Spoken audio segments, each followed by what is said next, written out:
ಮಾಡಿ. ಈ ದಿನ 3 ರೂಪಾಯಿ ಪೆಟ್ರೋಲು, ಡೀಸೆಲ್ 3.5, ಪೆಟ್ರೋಲ್ 3.5 ರೂಪಾಯಿ ಮಾಡಿ, ಮತ್ತೆ ಹಾಲಿನ ದರ 3 ರೂಪಾಯಿ ಜಾಸ್ತಿ ಮಾಡಿದ್ದಾರೆ. ಆದರೆ 6 ತಿಂಗಳಿಂದ ರೈತರು ಕೊಡೋ ದುಡ್ಡು ಏಕ್ತಾ ಇಲ್ಲ ನಿಮಗೆ. ಅದು 3 ರೂಪಾಯಿ ನೀವು ಹಾಲು ಥರ ಮಾಡಿ ಜನರಿಗೆ ಬೇರೆಯವ್ರಿಗೆ ಮಾಡ್ತಾ ಇದ್ದೀರಿ. ಅದೇ ರೀತಿ ಇದು ನಮ್ಮ ಇಂಜಿನಿಯರ್ ಸ್ಟೂಡೆಂಟ್ಸ್ಗೆ 15%, ಅದು ಏನೋ 15% ಓದೋರು ಬಡವರು ಮಕ್ಕಳಿಗೆ ಮಾಡಿದ್ದೀರಿ. ಮತ್ತು ಅದೇ ರೀತಿ ನಮ್ಮ ಬಿತ್ತನೆ ಬೀಜ ನಾಟಿ ಮಾಡೋ ರೈತರಿಗೆ ಎಷ್ಟು ಮೋಸ ಆಗ್ತಾ ಇದೆ ಅಂದರೆ 70% ಇದು ರೇಟ್ ಕಮ್ಮಿ ಮಾಡಿದ್ದೀರಿ. ಅದು ರೈತರು ಪ್ರಿಯ ಕೊಟ್ಟಕ್ಕೆ ನಿಮ್ಗೆ ಹೇಳ್ತಾ ಸಿದ್ದರಾಮಯ್ಯ, ನೀನು ಒಬ್ಬ ರೈತ ಆಗ್ತೀಯಾ, ಇಂಥ ರೈತರಿಗೆ ಈ ಥರ ನೀನು ಮೋಸ ಮಾಡ್ತಾ ಇದೀಯಾ. ಮತ್ತು ಬಾಂಡ್ ಪೇಪರು ಎಷ್ಟು 70% ಜಾಸ್ತಿ ಮಾಡಿದ್ದಾರೆ. ಅದೇ ರೀತಿಯಲ್ಲಿ ನಮ್ಮ ಇದು ಕರೆಂಟ್ ಬಿಲ್ 2.4 2.40 ಜಾಸ್ತಿ ಮಾಡಿದ್ದಾರೆ. ಈ ಕೆಟ್ಟ ಸರ್ಕಾರ ಬಂದಾಗಿಂದ ಸಾವುಗಳು ಕೂಡ ಜಾಸ್ತಿ. ST ಸಮುದಾಯದ ಇದು ಏನು 186 ಕೋಟಿ ಏನು ಅನುದಾನವನ್ನು ಹೆಚ್ಚು ಕಡಿಮೆ ಮಾಡಿದ್ದಾರೆ ಅದ್ರ ಬಗ್ಗೆ ಕೇಳೋದಕ್ಕೆ. ಅದೇ ರೀತಿ ಪಾಪ ಅವರ ಒಬ್ಬ ಅಧಿಕಾರಿ ನೇಣಾಕು ಅನ್ಸುತ್ತಿದ್ದಾರೆ. ಈ ಸರ್ಕಾರ ಬಂದರೆ DK ರವಿಯಿಂದ ಇದುವರೆಗೂ ಇದೇ ರೀತಿ ಮಾಡ್ತಾರೆ. ದೂಷಣೆ ಮಾಡೋದೇ ಕಾಂಗ್ರೆಸ್ನ ಧ್ಯೇಯ ಆಗಿಕೊಂಡಿದೆ. ಪ್ರತಿ ಎಲ್ಲ ಅವ್ಯವಹಾರಗಳಿಗೂ BJಪಿಯನ್ನು ದೂಷಣೆ ಮಾಡಿ ಕಾಂಗ್ರೆಸ್ ಮೆರೀತಾ ಇದೆ. ಎಲ್ಲ ಸುಳ್ಳು ಅಪವಾದನೆಗಳು, ಸುಳ್ಳು ರೀತಿ ಮಾರ್ಗಗಳನ್ನು ಹುಡ್ಕೋತಾ ಇದೆ. ಕಾಂಗ್ರೆಸ್ ಸರ್ಕಾರ ಇತ್ತೀಚೆಗೆ ಕೊಟ್ಟಿರ್ತಕ್ಕಂಥ ಗ್ಯಾರಂಟಿಗಳಿಗೆ ಹಣ ಒದಗಿಸಬೇಕಾದ್ರೆ ಬರ್ತಕ್ಕಂಥ ಹಣದಲ್ಲಿ ವ್ಯವಹಾರ ನಡೆಸಿ ಅದರಲ್ಲಿ ಉಳಿಸಿ ಗಳಿಸಿ ಅದರಲ್ಲಿ ಯೋಜನೆಗಳನ್ನು ಮಾಡಬೇಕು, ಗ್ಯಾರಂಟಿಗಳನ್ನು ಪೂರೈಸಬೇಕು. ಅದು ಬಿಟ್ಟು ಎಲ್ಲ ಕ್ಷೇತ್ರದಲ್ಲಿರ್ತಕ್ಕಂಥ ಹಣ, ಎಲ್ಲ ಸಮುದಾಯಕ್ಕೆ ಕೊಡ್ತಕ್ಕಂಥ ಹಣ, ಸಾರ್ವಜನಿಕರಿಗೆ ಕೊಟ್ಟಿರ್ತಕ್ಕಂಥ ಹಣ ಎಲ್ಲ ಗುಡುಗು ಮಾಡಿ ಆ ಹಣನ ಗ್ಯಾರಂಟಿಗಳಿಗೆ ಉಪಯೋಗಿಸಿ ಹಣ ಸಾಲೋದಿಲ್ಲ ಅಂತೇಳಿ ಸರ್ಕಾರ ದಿವಾಳಿ ಮಾಡಿ ಈಗ ಮತ್ತೆ ಪೆಟ್ರೋಲ್ ಬೆಲೆ ಏರಿಸ್ತಾ ಇದೆ. ಸುಮಾರು 6 ತಿಂಗಳಿಂದ ಹಾಲಿನ ಬೆಂಬಲ ಬೆಲೆ ಕೊಟ್ಟಿಲ್ಲ.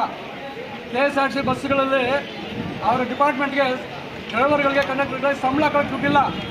ಒಬ್ಬೊಬ್ಬರಿಗೆ 2 ತಿಂಗಳು 3 ತಿಂಗಳು ನಿಧಾನವಾಗಿ ಕೊಡ್ತಾ ಇದ್ದಾರೆ. ಅದು ಒಂದ್ಸಕ್ಕೆ ದುಡ್ಡು ಆಗ್ತಾ ಇಲ್ಲ. ಸರ್ವಿಸಸ್ ಸ್ಟಾಪ್ ಮಾಡ್ತಾ ಇದ್ದಾರೆ, ಸರಿಯಾಗಿ ಮಾಡ್ತಾ ಇಲ್ಲ ಸರ್ವಿಸಸ್ಸು. ಒಂದು ರೂಟಲ್ಲಿ 10 ಬಸ್ ಓಡಿಸ್ತಾ ಇದ್ದಾರೆ ಮೊದಲು, ಈ ಗ್ಯಾರಂಟಿ ಕೊಟ್ಬಿಟ್ಟು 5 ಬಸ್ ಓಡಿಸ್ತಾ ಇದ್ದಾರೆ, ಬಸ್ಗಳು ನಿಲ್ಲಿಸ್ಬಿಟ್ಟಿದ್ದಾರೆ. ಎಲ್ಲ ರೀತಿಯ ಅವ್ಯವಹಾರಗಳು.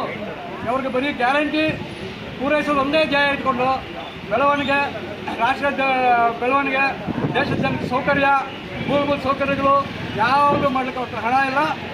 ಸೌಕರ್ಯ ಮಾಡಿ, ಮೂಲಭೂತ ಸೌಕರ್ಯಗಳು ಮಾಡಿ ಒದಗಿಸಿ ಅಭಿವೃದ್ಧಿ ಕಾರ್ಯಕ್ರಮ ತಗೊಂಬರೋಂಥ ಯೋಚನೆ ಕೂಡ ಬಿಟ್ಬಿಟ್ಟಿದ್ದಾರೆ. ಅವ್ರಿಗೆ ಒಂದೇ ಉದ್ದೇಶ, ಅವ್ರ ಗ್ಯಾರಂಟಿ ಈಡೇರಬೇಕು, ಭಾರತೀಯ ಜನತಾ ಪಕ್ಷದ ಘೋಷಣೆ ಮಾಡೋದು, ಅದ್ರ ಮೇಲೆ ಗೂಬೆ ಕೂರಿಸೋದು, ಅದ್ರ ಬಗ್ಗೆ ಯೋಚನೆ ಮಾಡೋಕ್ಕೆ ಅವ್ರ ಸಮಯ ಸಾಲ್ತಾ ಇಲ್ಲ.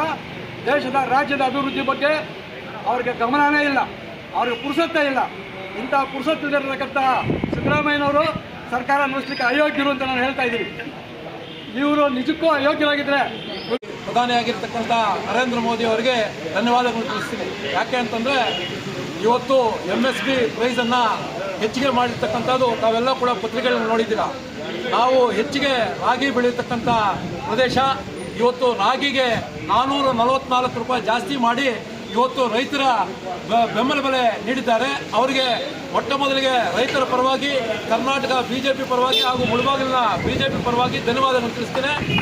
ಇವತ್ತು ಏನು ಈ ಕಾರ್ಯಕ್ರಮ, ಇವತ್ತು ಇಡೀ ರಾಜ್ಯದಾದ್ಯಂತ ಇವತ್ತು ಏನು ಪ್ರತಿಭಟನೆ ಹಮ್ಮಿಕೊಂಡಿದ್ದೀವಿ, ಈ ಪ್ರತಿಭಟನೆ ಡೀಸೆಲ್ ಮತ್ತು ಪೆಟ್ರೋಲ್ ಬೆಲೆ ಹೆಚ್ಚಿಸತಕ್ಕಂಥ ಕಾಂಗ್ರೆಸ್ ಸರ್ಕಾರದ ವಿರುದ್ಧ. ಇವತ್ತು ಕಾಂಗ್ರೆಸ್ ಸರ್ಕಾರ ನೀತಿಗೆಟ್ಟ ಸರ್ಕಾರ.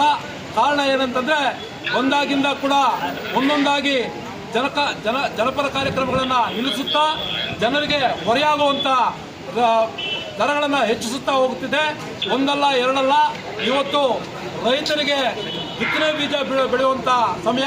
ಇವತ್ತು ಬಿತ್ತನೆ ಬೀಜ ಕೂಡ 65ರಿಂದ 75% ಜಾಸ್ತಿ ಮಾಡಿರ್ತಕ್ಕಂಥದ್ದು ಎಲ್ಲರಿಗೂ ಗೊತ್ತಿರ್ತಕ್ಕಂಥ ವಿಚಾರ. ಅದೇ ರೀತಿಯಲ್ಲಿ ಇವತ್ತು ಮಕ್ಕಳಿಗೆ ಸ್ಕಾಲರ್ಶಿಪ್ಪು ಬರ್ತಾ ಇತ್ತು, ವಿದ್ಯಾವೇತನ. ಆ ವಿದ್ಯಾವೇತನವನ್ನು ರೈತರ ಮಕ್ಕಳಿಗೆ ಬರ್ತಾ ಇದ್ದನ್ನು ನಿಲ್ಲಿಸಿ ಇವತ್ತು ರೈತರ ಮಕ್ಕಳಿಗೆ ಹೆಚ್ಚಿಗೆ ಫೀಸನ್ನು, ಏನು ಶುಲ್ಕವನ್ನು ಕಲೆಕ್ಟ್ ಮಾಡ್ತಾ ಇರ್ತಕ್ಕಂಥ ಗೊತ್ತಿರ್ತಕ್ಕಂಥದ್ದು ಎರಡನೇದು. ಮೂರನೇದಾಗಿ SC STಗೆ ಇದ್ದಂಥ ಮೀಸಲಿಟ್ಟ ಹಣವನ್ನು ಇವತ್ತು ಗುಣಮ್ ಮಾಡಿ ಅದನ್ನು ಬೇರೆದಕ್ಕೆ ಉಪಯೋಗಿಸಿರ್ತಕ್ಕಂಥದ್ದು ನಿಮಗೆಲ್ಲ ಗೊತ್ತಿರ್ತಕ್ಕಂಥ ವಿಚಾರ, ಈಗಾಗಲೇ ಗೊತ್ತಿರ್ತಕ್ಕಂಥ. ನಾಲ್ಕನೇದು, ಇವತ್ತು ST ಕಾರ್ಪೊರೇಷನಿಂದ ನೇರವಾಗಿ ತೆಲಂಗಾಣ ಚುನಾವಣೆಗೆ ತೆಲಂಗಾಣ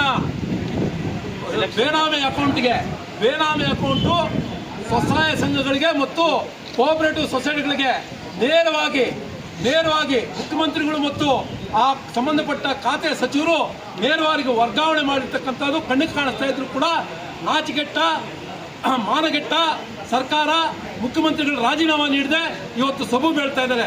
ಪಾಪ ಆ ಒಬ್ಬ ನಾಯಕ ಯಾರು ಆ ಮಂತ್ರಿ ಇದ್ರು, ಆ ಮಂತ್ರಿಯನ್ನು ಮಾತ್ರ ರಾಜೀನಾಮೆ ಪಡೆದಿದ್ದಾರೆ. ನಾಗೇಂದ್ರನ